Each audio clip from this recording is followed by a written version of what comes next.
Unha pequena parte dos socios do Círculo Recreativo Cultural de Chantada participaron o pasado luns na Asamblea Xeral da entidade. Na reunión, a directiva informou das contas e balances correspondentes ao 2011, así como do presuposto do ano en curso. Do primeiro informe destacamos que o popularmente coñecido como Casino de Chantada ten un saldo positivo de 2.800 euros, cantidade sobrante dos gastos da sociedade durante o ano pasado, que ascenderon a máis de 21.000 euros, dos que 9.800 corresponden ao pago dun préstamo bancario pedido hai anos para remodelar as instalacións, do que falta por pagar arredor de 48.000 euros.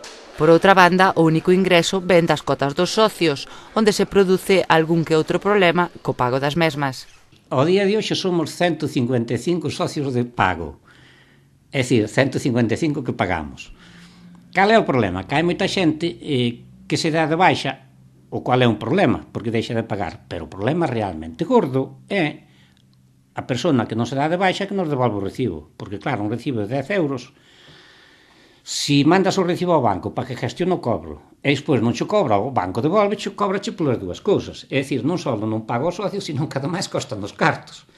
Co fácil que é, se alguén non quere seguir pagando o recibo, vir e dicir, oiga, dádeme de baixa. Iso eu ruévelo, por favor, a todos os socios, porque é que nos está causando un perjuicio enorme. Se en cada operación desos nos cobra a entidade bancaria 3 euros, bueno, pois necesita, cada 3 deses, cómenos a gota dun socio.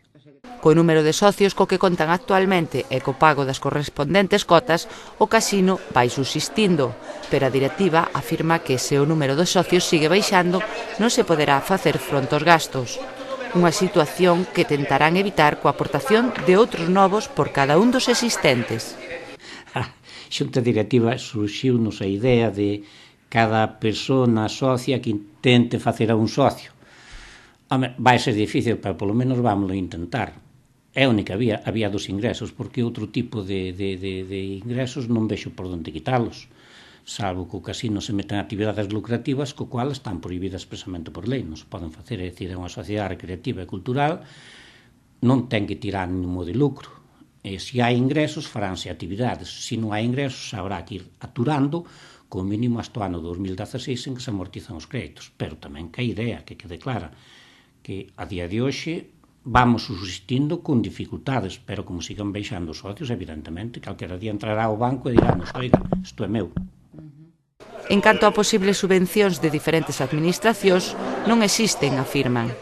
Un apartado no que a directiva do casino ten que facer unha puntualización en referencia ás supostas axudas recibidas do Concello. Sorprendeu-nos muchísimo que un socio, que además un socio que pola súa instrucción e pola súa dedicación anterior debía saber máis destes temas, a primeira interpelación que nos fai na Asamblea é que fixemos cos cartos do Concello. É a primeira noticia que teño que o Concello deu algo. Así que aquí o digo. Nós tomamos posesión o 12 de maio de 2010. Desde esa fecha eu garantizo que o Concello non deu nada. Non só non deu nada, sino que nos había prometido que o IBI, o Impuesto de Bienes Inmuebles, é dicir, a contribución urbana que ten que pagar o casino, que non la compensaría por aquelas outras colaboracións que o casino fai co Concello, porque cando quero organizar calquer acto ou calquera cousa así, pois bueno, temos a disposición eso para o que faga falta e para quen faga falta. O casino ten que saber á sociedade, ten que prestar servicios, e eso tampouco costa, pero non deixa de ser un patrimonio dos socios, non tiña por que facelo.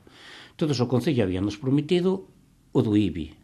A resposta do Concello foi editar unha resolución que o pagamos ou que nos embarga. Esa é a única subvención que nos deron, que eu sepa. Por outra banda, tamén rectifican a información que reflectía un xornal onde se indicaba que a sociedade non aprobara as contas correspondentes ás anualidades 2009, 2010 e 2011. Nós tomamos posesión o 12 de maio de 2010. O que pasou antes é tema de todos os socios, pero non é tema desta directiva. O 2 de setiembre de 2010 informouse a todos os socios da situación económica. Noutra Asamblea General tamén de 20 de diciembre de 2010 volveuse a tratar a situación económica da sociedade. Tanto é así que se pediu un préstamo para pagar aquelas deudas que había pendientes e aprobouse todo eso. O 18 de febreiro de 2011 aprobouse a liquidación de contas do ano 2010 e aprobouse o presupuesto de 2011.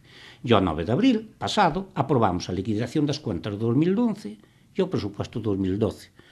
Non sei quen lle pasa esas informacións ao Progreso, pero lamento que un medio, sin duda o mellor da provincia, en plan periódico, pero que publique noticias falsas. E lamento profundamente porque estas cousas chámase e contrastase, porque ademais falaba de que había socios que estaban cabreados por este tema, que andaban pedindo a rendición de cuentas. A directiva nunca nos pediu nada, ya por encima a rendición de cuentas deste ano, fixémola por escrita e entregámoslle unha folla a cada socio. Eu non sei a que veñen estas tonterías. Volvemos á Asamblea, porque na reunión tamén se designaron novos cargos na directiva, como foi o caso de Francisco Gómez, que dende o luns pasa a ser o vicepresidente da sociedade. Nomeáronse tamén dous vogais, Manuel Méndez e Francisco Rodríguez. Unha renovación que xunto ao resto de directivos e co apoio dos socios pretende dar un novo impulso a un dos locais máis emblemáticos da vila onde se celebran variadas actividades ao longo do ano, polo que invitan os veciños do concello a unirse á Asociación Cultural do Casino de Chantada.